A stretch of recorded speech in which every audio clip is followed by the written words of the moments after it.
आई आणि बाबा, काल विक्रम तुम्हाला जे काही बोलला ते त्यासाठी सकाळी विक्रमनं माफी मागितली। ती माफी तोंडेखली देखील असेल, पण त्यानंतर तू जर दिलगिरी व्यक्त करण्याचा कार्यक्रम पुन्हा करणार असलीस तर तो करू नकोस, त्याची काही आवश्यकता नाहीये। असं खोचक का बोलता बाबा? त्यासाठी तर मी प्रसिद्ध आहे। मला तुम्हाला एवढंच सांगायचं आहे, माझ्यात आणि विक्रममध्ये जे काही ताणतणाव असतील ते असू द्यात, पण त्यामुळे तुमच्या आणि त्याच्या संबंधामध्ये तेढ येऊ देऊ नका। तो तुम्हाला दोघांना खूप मानतो।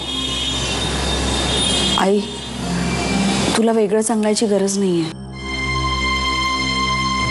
सांगितलंच बरं झालं, मला माहित नव्हतं। तसं नाही हो बाबा, तुम्हालाही हे चांगलं माहिती आहे। तसं बघितलं तर तुम्हालाच सुरुवातीला विक्रमवरून प्रॉब्लेम्स होते, पण विक्रमने तुम्हाला नेहमीच त्याच्या वडिलांच्या ठिकाणी मानलंय।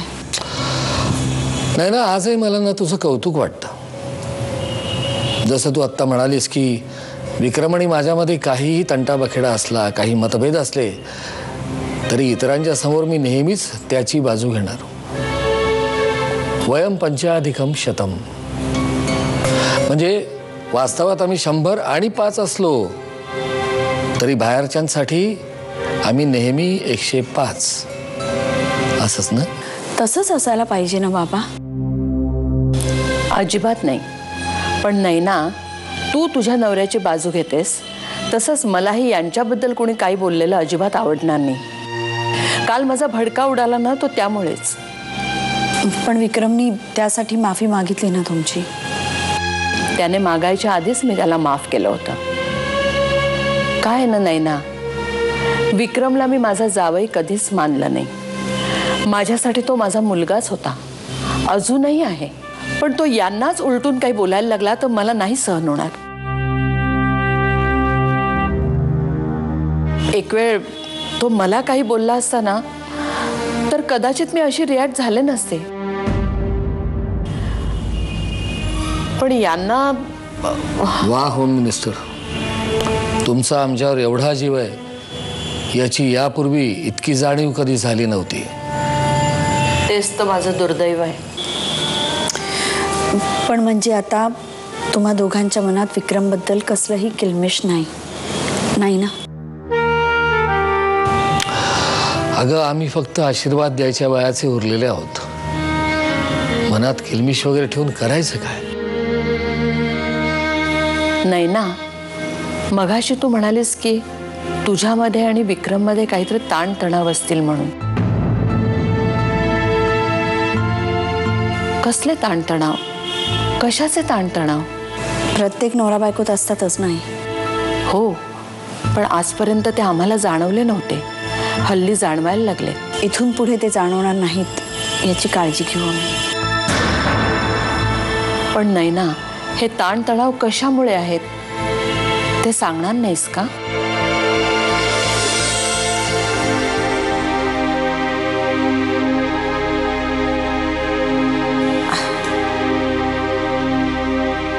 अगदीच त्रास व्हायला लागला तर तुमच्याकडेच येईन ना, दुसरीकडे कुठे जाणार मी?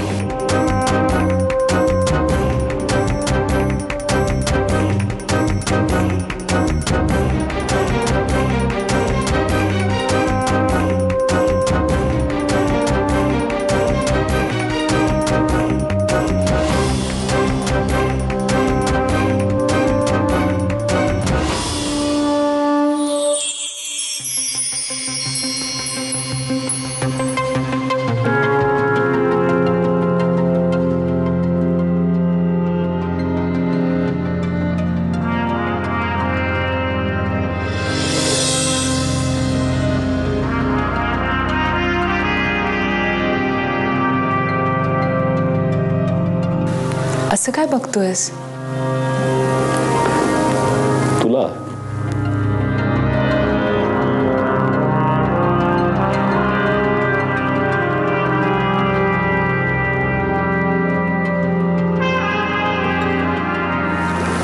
खुश आहेस?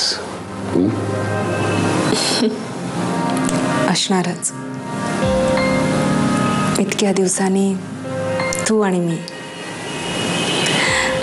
आणि आपल्या दोघांना या जगापासून लपवणाऱ्या या 4 भिंती या हॉटेल रूमच्या नाही आहेत, स्वतःच्या आहेत, हक्काच्या. माझ्या नाही आहेत, तुझ्या आहेत. विक्रम,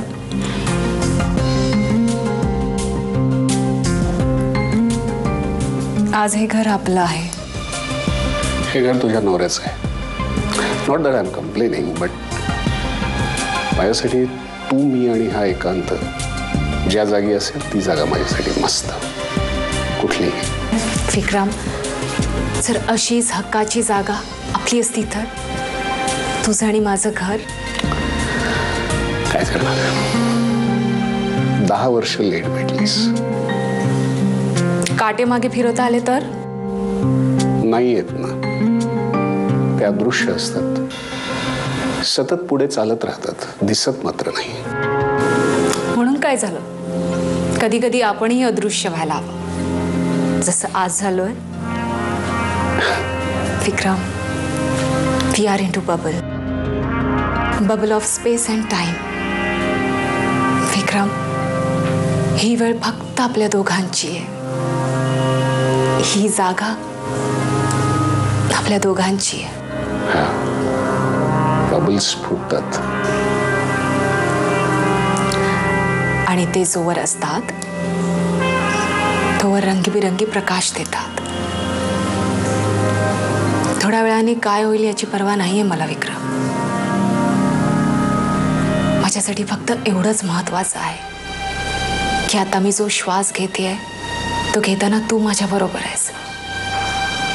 हा श्वास आणि हा क्षण माझ्यापासून कोणीही राहून घेऊ शकत नाही.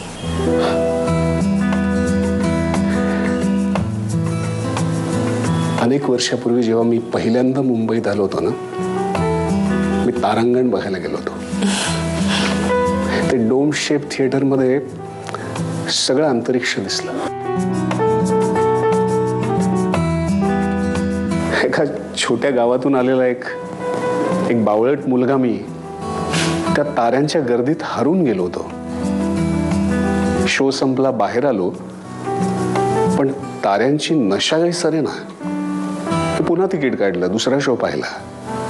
तो संपला, बाहेर आलो, पुन्हा तिकीट काढलं, तिसरा शो पाहिला. त्या ताऱ्यांच्या झगमगत्या बगीचेतून बाहेरच यायचं नव्हतं मला. बरं, त्या काळात परिस्थिती अशी होती की खिशात गरजेपुरतेच पैसे असायचे आणि मी वेडा ते सगळे पैसे त्या ताऱ्यांच्या मृगजळात फुंकून बसलो होतो. हॉस्टेल मरीन लाईन्सला होतं. वरळीपासून मरीन लाईन्स पर्यंत चालत गेलो होतो. रात्री जेवायलाही पैसे उरले नव्हते. ताऱ्यांची नशा महागात पडली होती. पण हे सगळं करताना, हे पैसे उधळताना हे माहित होतं की असं होईल, पण ती ताऱ्यांची नशाच अनावर होती. तीच मला ओढत होती. हे माहिती असूनही की हे सगळं खोटं आहे, हे सगळं मृगजळ आहे, पण तरी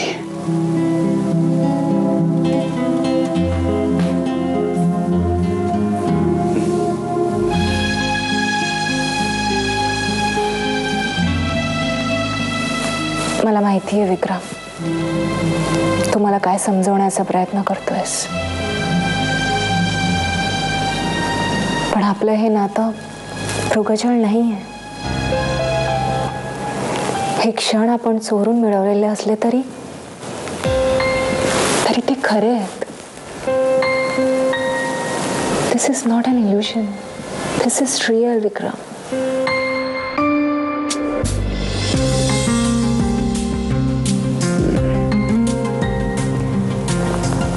आणि आता बोलण्यात वेळ घालवणार आहोत का आपण?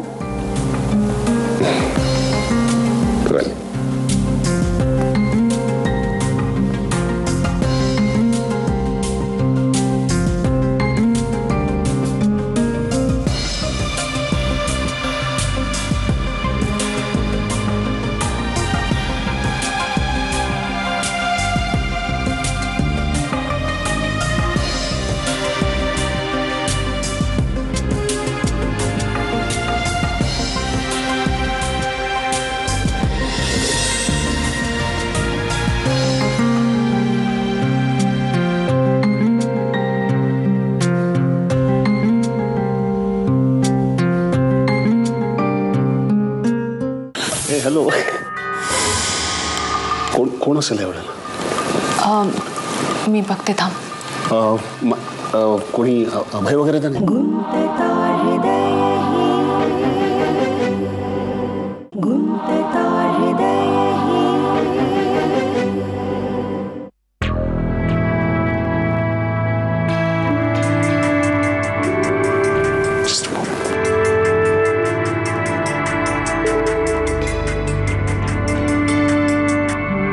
अरे कट का केला? कोणाचा होता? अरे बिल्डर महाडिक होता. महत्वाचं काहीतरी बोलायचं असेल ना. सध्या तुझ्या माझ्यापेक्षा कोणीच आणि काहीच महत्वाचं नाही. ऑफच करतो.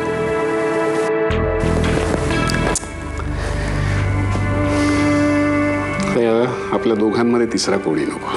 ओके.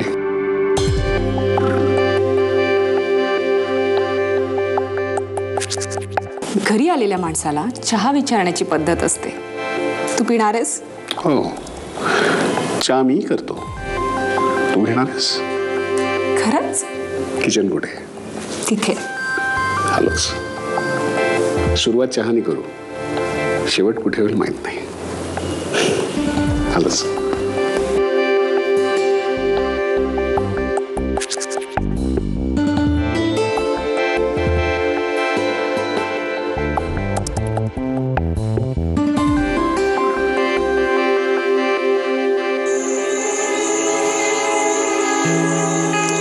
सर पत्ता हाच आहे की नाही कन्फर्म करून येऊ? नाही गरज नाही. पत्ता बरोबर आहे. वासावरून कळतं मला. उजवीकडे घर आहे. Yes sir.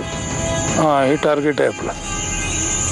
जे जे काही दिसतंय, जे जे काही घडतंय ते बघायचं आणि मला सांगायचं. Yes sir. सर आता घराबाहेर एक पांढरी गाडी उभी आहे. पांढरी गाडी? Yes sir. म्हणजे टार्गेट घरात आहे. बाहेर पड, लक्ष ठेव आणि झोपू नको. No sir.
Your tea, madam.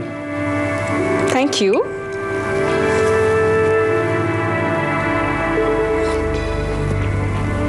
Hot आहे. चहाबद्दल बोलते मी. ओके. ओके. बर. वेल, तुझ्या जागी जर मी असतो तर चहाबद्दल बोलण्यात वेळ नसता घालवला. मॅड आहेस तू. कसं झालंय? चहामध्ये एवढी नशा असते मला पहिल्यांदाच कळलं. नशा चहामध्ये नसते, नशा पिणाऱ्यामध्ये असते. मी बोलले ना तू मॅड आहेस. आणि तसं आहेस म्हणूनच मला आवडतोस. ओके. विक्रम,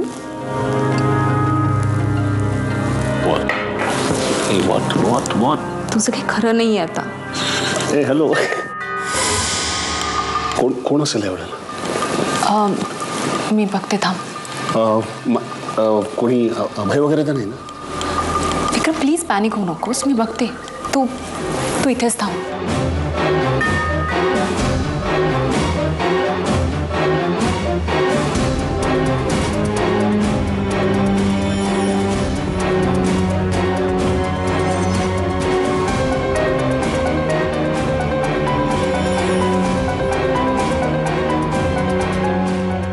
स्वाभिमान ठेचला गेला ना तरी चांगुलपणा जात नाही म्हणून एक गोष्ट सांगते. खरं तर तेच सांगायला मी इथं आले होते. कॅप्टनला तुझ्या आणि विक्रमच्या अफेअर बद्दल कळलंय.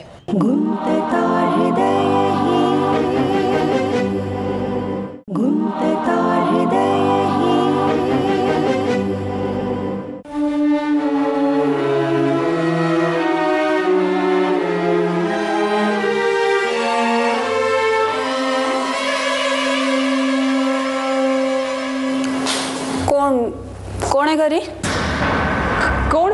मी एकटी आहे. गौरी, मला ना एक इम्पॉर्टंट असाइनमेंट फिनिश करायचं आहे, त्यानंतर मी तुझ्याकडेच येणार होते. तू मी दिलीप आपण आईस्क्रीम खायला जाऊया. हां, आज छान मूड आहे माझा. विक्रम कुठे लपलाय? कॉट खाली का कपाटामध्ये? काय बोलतेस तू? मी त्याची गाडी पाहिली आहे बाहेर आणि माझे डोळे शाबूत आहेत अजून. काय चालवलंय अनन्या तू? लाज शरम सगळी सोडून दिली आहेस का तू? हे बघ गौरी, मी कॅप्टन घरात नाहीये ते बघून त्या माणसाला या घरात बोलवून घेतलंस. नात्यांचं नाही, निदान या घराचं तरी पावित्र्य राखायला पाहिजे होतंस. तू मी का हळू बोलू? मला कोणाच्या बापाची भीती आहे? तू इथे तमाशा करायला आली आहेस का गौरी? मी तमाशा करत नाहीये, तू केलायस आमच्या सगळ्यांचा. अगं तुझा नवरा तिथं तुझं प्रेम मिळत नाहीये म्हणून तळमळतोय आणि कॅप्टनला तर तू गुंडाळूनच ठेवलाय. आणि मी तुझ्या पापातला भागीदार आहे. त्यामुळे तू गौरी, तू बाहेर चल, आपण बाहेर जाऊ. नाही, मी प्लीज चल.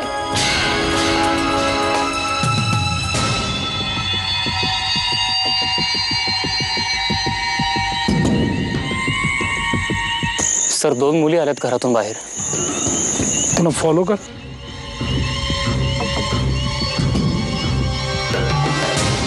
नाही सर, त्या कुठे जात नाहीयेत. तिथेच उभ्या राहून बोलतायत एकमेकींशी. बहुतेक कशावरून तरी आर्ग्युमेंट सुरू दोघींमध्ये. तू काय स्वतःला मोठी जज समजतेस? तुला कोणी अधिकार दिला माझ्याबद्दल असं जजमेंट पास करण्याचा? माझा नवरा माझ्या प्रेमासाठी तळमळतोय. वाव, पण ही तळमळ आहे कुठली? जी माझ्याशिवाय बाकी सगळ्यांना दिसते, सगळ्यांना जाणवते, पण जिच्यासाठी ही तळमळ आहे तिलाच दिसत नाही. मी जेव्हा कधी तुझ्या जीवलग मित्राशी बोलते ना, तो फक्त माझ्याशी भांडतो, नाहीतर माझ्यावर संशय घेत असतो. त्याच्याशिवाय तू काहीही करत नाही. आणि तुला काय वाटतं? तू काय समजतेस? तू माझ्या पापातली भागीदार आहेस. पण गौरी, मला असं वाटते मी जे करते ते पापच नाहीये. कळलं तुला? जे लपवून केलं जातं ना ते पापच असतं. अच्छा, याआधी तुला कधी हा प्रॉब्लेम नव्हता, आता अचानक? मला प्रॉब्लेम होताच, पण मी तुला समजून घेण्याचा प्रयत्न करत होते. पण आता तू लिमिट क्रॉस करतेस. Oh my God. आणि हे ठरवणारी तू कोण आहेस? बरोबर, मी कोण आहे? बोलून चालून मी पडले एक शेजारी, जिचा वेळ जात नाही ना म्हणून ती इथे येते चोंबडेपणा करायला. तू, तुझा नवरा आणि तो सासरा कोण आहात माझे? तुमच्या आयुष्यात तुम्ही काय माती करताय याच्याशी माझं काय घेणं देणं आहे? ना तुम्ही माझ्या रेशन कार्डावर आहे ना मी तुमच्या रेशन कार्डावर आहे. इतके दिवस मी अनेकदा मस्करीत बोलली असेल, पण मी आता खरंच सांगते, यापुढे मी तुमच्या घराची पायरी कधीच चढणार नाही, कधीच नाही. कळलं? गौरी, स्वाभिमान ठेचला गेला ना तरी चांगुलपणा जात नाही म्हणून एक गोष्ट सांगते. खरं तर तेच सांगायला मी इथं आले होते. कॅप्टनला तुझ्या आणि विक्रमच्या अफेअर बद्दल कळलंय, त्यामुळे जमलंच तर सावध राहा. गौरी गौरी गौरी, प्लीज थांब. काय झालंय ते मला सांग.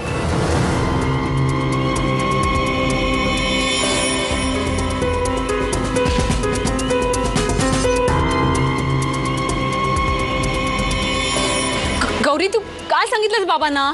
मी याच्यापेक्षा जास्त काहीच सांगितलेलं नाही आणि मी एक्सप्लेनेशन द्यायला काही बांधील नाहीये. मला कपिल भुतकरचा फोन आला होता, त्यानं मला एवढंच सांगितलं आणि याच्यापेक्षा जास्त काहीही सांगितलेलं नाहीये. गौरी, पण बाबा तर तळेगावला गेलेत ना. गौरी, प्लीज सांग ना काय झालंय. यापुढे माझं नाव तुझ्या तोंडून कधीच घ्यायचं नाही, कधीच नाही. कळलं? गौरी गौरी,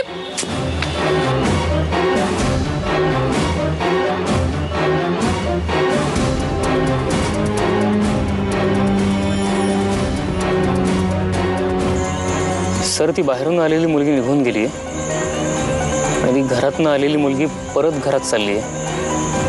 बहुतेक दोघींमध्ये कडाक्याचं भांडण झालंय. तुला सावधपणे बाहेर पडून जवळ जा आणि अंदाज घ्या.